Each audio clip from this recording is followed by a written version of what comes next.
नमस्कार बाळांनो, इंजिनिअरिंगची admission process संपली आणि ऍडमिशन प्रोसेस संपली म्हणजे 4 राऊंड झाले. स्पॉट राऊंड काय सहसा त्याच्यामध्ये काय खूप मोठी गोष्ट नसते. पण स्पॉट राऊंड बद्दल काय त्याचाही व्हिडिओ तुम्हाला ऍडमिशन प्रोसेस झाल्यानंतर. काल 4था राऊंड झाला. तासाभरानंतर अलॉटमेंट झाल्या मेसेज यायला लागले की सर मला कॉलेज तर हवं ते मिळालंय, ब्रँच बदलू शकतो का सेकंड इयरला मी? सर मला कॉलेज बकवास मिळालंय, ब्रँच ठीक आहे पण कॉलेज बकवास मिळालंय, कॉलेज बदलू शकतो का? काही जणांचं सर दोन्ही बकवास आहे, कॉलेज पण आणि ब्रँच पण, मी सेकंड इयरला काय करू शकतो? तर मी डायरेक्ट तुम्हाला नियम सांगतो की काय आहेत. डायरेक्ट टाइमपास म्हणून किंवा मला वाटतंय म्हणून किंवा कोणाचं तरी ऐकून व्हिडिओ नाहीये. नेहमी जो व्हिडिओ असतो की बाबा मी डेटा मागचा चेक करून तुम्हाला सांगतोय आणि जे काय रूल्स आहेत गव्हर्नमेंटने दिलेले ते रूल्स तुम्हाला सांगतो की जेणेकरून तुम्ही ठरवू शकताय. काही ठिकाणी असं असतं, एक्झाम्पल मागच्या वर्षी बऱ्याच विद्यार्थ्यांना असं सांगितलं गेलं काउन्सिलर कडून की की आम्ही तुम्हाला सेकंड इयरला कॉलेज बदलून देऊ शकतो. तर तसं होतं का किंवा ऍक्च्युअली काय नियम आहेत हे बघा आणि तुमचं तुम्ही ठरवा. आताही माहित असतं की तुम्हाला काउन्सिलरने किती गोष्टी दिलेत आणि तुम्हाला सेकंड इयरला कॉलेज बदलून देण्याचं आश्वासन जर असेल तर बऱ्यापैकी ते चुकीचं असतं. नियम बघा तुम्हाला काय आहे आणि मग तुम्ही ठरवू. ह्यामध्ये पण पळवाट कुठं असते, कधी कॉलेज बदलता येतं हे पण मी तुम्हाला हे सगळे नियम सांगितल्यानंतर शेवटी सांगतो याच्या की बाबा काय करू शकतोय. पहिला काय रूल आहे, the candidate once admitted in a first or second year. तुम्ही म्हणणार सेकंड इयर कसं काय? सेकंड इयर डायरेक्ट सेकंड इयरची मुलं डिप्लोमा करून आलेली ती not eligible for transfer to any other institution during the same academic year. म्हणजे तुम्ही फर्स्ट इयरला ऍडमिशन घेतलं, फर्स्ट इयर मध्ये दुसऱ्या कॉलेजला तुम्ही जाऊ शकत नाही. म्हणणार मी 2 महिने शिकलो लगेच दुसरीकडे ट्रान्सफर, तो अलाउड नाही. म्हणजे हा पहिल्या वर्षी काही झालं कॉलेज बदलणार नाही, हा तर नियम क्लिअर. दूसरा, the candidate passing first year both first semester second semester और सेकंड इयर. आता ते सेकंड इयर म्हणजे बाबा डायरेक्ट सेकंड इयरची मुलं. आता मी इथून पुढे तुम्ही समजून घ्या फर्स्ट किंवा डायरेक्ट सेकंड इयरची. थर्ड इयर, हा पहिल्या वर्षी, दुसऱ्या वर्षी आणि तिसऱ्या वर्षी एक्झामिनेशन इन ऑल सब्जेक्ट और failed in one of the heads. एक हेड म्हणजे एका विषयामध्ये नापास झाला म्हणजे तुम्हाला पुढच्या वर्षी ऍडमिशन घ्यायचं आहे, समजा फर्स्ट इयर नंतर सेकंड इयरला ऍडमिशन दुसऱ्या कॉलेजला जायचं आहे आणि तुमचा सगळे विषय तरी पास पाहिजेत किंवा एखादा विषय तुमचा फेल असेल तरी चालेल. काय considered as eligible of transfer of institution और कोर्स. तुम्हाला एखादी ब्रँच बदलायची असेल किंवा कॉलेज बदलायचं असेल तर तुम्ही इलिजिबल आहे. ठीक आहे, तुम्ही फर्स्ट इयर मध्ये आहात, सेकंड मध्ये आहात, थर्ड मध्ये आहात, दोन्ही सेमिस्टर पास असा किंवा एखादा विषय राहिला असेल तर तुम्ही कॉलेज बदलू शकताय. पण कुठले चेक करा, provided that the transfer after second year the candidate should have passed the first year, transfer third. ठीक आहे, म्हणजे काय तुम्ही सेकंड इयर नंतर कॉलेज बदलाय, थर्ड इयरला दुसऱ्या कॉलेजमध्ये चाललाय तर पहिलं वर्ष क्लिअर पाहिजे. थर्ड इयर नंतर कॉलेज बदलालाय म्हणजे चौथ्या इयरला एका कॉलेजमध्ये चाललाय तर तुमचं पहिलं आणि दुसरं क्लिअर पाहिजे. पण आता आपला हा व्हिडिओ लिमिटेड टू कुठे ठेवू की डायरेक्ट सेकंड म्हणजे सेकंड इयर साठी तुम्ही कॉलेज बदलालाय. फर्स्ट इयर तुम्ही पास असाल किंवा एखादा विषय राहिला तरी चालेल. ओके, आता इथं काय बघा, there shall be no transfer of students at any stage in any case from unaided institute. unaided institute म्हणजे तुमचं प्रायव्हेट इन्स्टिट्यूट. तुम्ही जे ऍडमिशन घेताय ना, ब्रोशर आहे ते कॉलेज टाकत होता ना, तिथं तुम्हाला लिहिलेलं वरती बघा गव्हर्नमेंट आहे, गव्हर्नमेंट एडेड आहे की अनएडेड आहे. अनएडेड इन्स्टिट्यूट म्हणजे private institute. To government aided university, university managed म्हणजे कुठले सगळे सरकारी कॉलेजेस. आणि युनिव्हर्सिटीचं कॉलेज म्हणजे डिपार्टमेंट ऑफ टेक्नॉलॉजी असतं बघा, कोल्हापूरला आहे, बऱ्याच युनिव्हर्सिटीमध्ये आहे तसं. किंवा युनिव्हर्सिटी मॅनेज म्हणजे युनिव्हर्सिटी सेपरेट असतात, एक्झाम्पल सीओईपी हे पण गव्हर्नमेंटचं आहे. अशा कॉलेजमध्ये तुम्ही सेकंड इयरला जाऊ शकत नाही.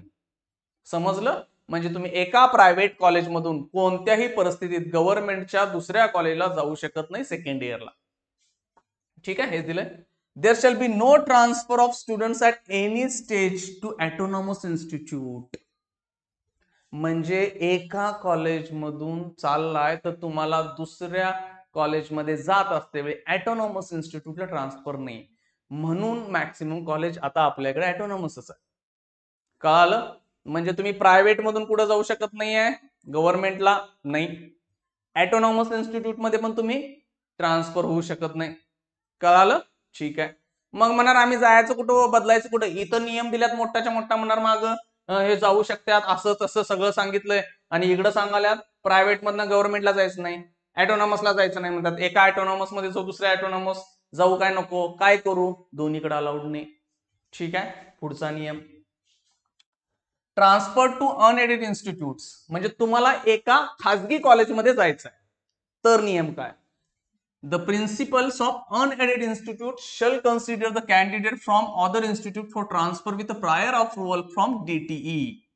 म्हणजे एका प्रायव्हेट इन्स्टिट्यूट मधून, म्हणजे एका अनएडेड इन्स्टिट्यूट मधून दुसऱ्या अनएडेड इन्स्टिट्यूटला जायचं आहे, पण तिथं सांगतो इझी कधी होईल ट्रान्सफर होणं, तुम्ही सेम युनिव्हर्सिटी असेल तर थोडं काय बरंच फायद्याचं ठरतंय.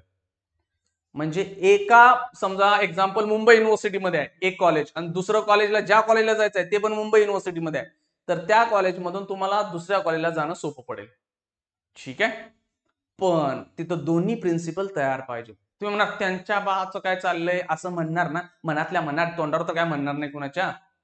काय प्रॉब्लेम आहे सांगतो, जे कॉलेज सोडायला लागलाय त्यांची एक सीट कमी झाली आणि ज्या कॉलेजला चाललाय त्यांना काय फरक नाही पडत, त्यांची एक सीट वाढली, त्यांना काय, हा मुलगा पहिल्या कॉलेजचा दुसऱ्या कॉलेजला आला म्हणजे ज्या कॉलेजला चाललाय त्या कॉलेजला काय तोटा नाही आहे. म्हणजे ए कॉलेजचा विद्यार्थी बी कॉलेजला चाललाय तर बी कॉलेजला तोटा कुठे आहे, आणि त्यांना मुलगा मिळाला, फी वगैरे मिळाली, विद्यार्थी आला ना, मुलगा असेल मुलगी असेल, पण जे कॉलेज सोडालाय त्यांचं नुकसान आहे, त्यांचा एक विद्यार्थी कमी झाला. मग तुम्ही म्हणणार काय फरक पडतोय सर, तिथं डायरेक्ट सेकंड इयरला डिप्लोमाची मुलं येतील की नाही आली तर, हा प्रश्न आहे ना. मग त्या केसमध्ये तुम्हाला काय करावं लागेल, तिथं कन्व्हिन्स करावं लागेल कॉलेज जे आहे त्यांना आणि जे घेणार आहे त्यांना पण. नॉर्मली अशा वेळी तुमचा वशिला कामाचा येतो. तुम्ही काय तर थोडीशी पॉलिटिकल किंवा वशिला असेल तर त्या कॉलेजला सोडायला लावायचं, ते कॉलेज घेत आहे. क्लिअर. ठीक आहे. म्हणजे एका प्रायव्हेट कॉलेजमधून दुसऱ्या प्रायव्हेट कॉलेजमध्ये सेम युनिव्हर्सिटीमध्ये असाल तरी जाणं खूप सोपं आहे. क्लिअर झालं. हा, काही काही ठिकाणी नसतं, ते कॉलेज जे कॉलेज सोडून चाललंय ना ते म्हणतात आमचं 3 वर्षांचं नुकसान होईल, 3 वर्षाची फी भरा तरच आम्ही एनओसी देणार, अदरवाईज देणार नाही. तुम्ही डायरेक्ट ऍडमिशन नाही घेऊ शकत, तिथला एनओसी लागणारच आहे. म्हणून तरी तर रूलच दिलाय ना, डीटीई करून परमिशन वगैरे घ्यायचे प्रिन्सिपल कडून परमिशन. तू क्लिअर. ठीक आहे. पुढचा rule, the candidate admitted under supernumerary seats, म्हणजे कुठल्या, ज्या तुमच्या ईडब्ल्यूएस वगैरे सीट आहेत ना, म्हणजे काय असतं, एक्स्ट्रा सीट्स आहेत, 60 जागांचा इंटेक आहे त्याच्यावरती 10% एक्स्ट्रा दिल्यात, त्या मुलांना कोणत्याही परिस्थितीत इन्स्टिट्यूट ट्रान्सफर नाही. क्लिअर. ज्या एक्स्ट्रा सीट्स आहेत तुमच्या त्या ट्रान्सफर होऊ शकत नाहीत, हे पहिलं डोक्यात व्यवस्थित घ्या. ठीक आहे. बघा, not eligible to change the course or institute. Institute बदलायचं नाही म्हणजे कॉलेज पण बदलायचं नाही आणि ब्रँच पण बदलायची नाही, ती फिक्स राहील. देन ट्रान्सफर इन गव्हर्नमेंट और गव्हर्नमेंट एडेड इन्स्टिट्यूट, म्हणजे तुम्ही एका गव्हर्नमेंट कॉलेजला शिकताय आणि तुम्हाला दुसऱ्या गव्हर्नमेंट कॉलेजला जायचं आहे तर तिथं eligible candidate aspiring for the transfer from government और गव्हर्नमेंट एडेड युनिव्हर्सिटी वगैरे सगळं दिलंय. पुढं काय सगळं टाकलेलं असतं टू डायरेक्ट प्रिन्सिपल.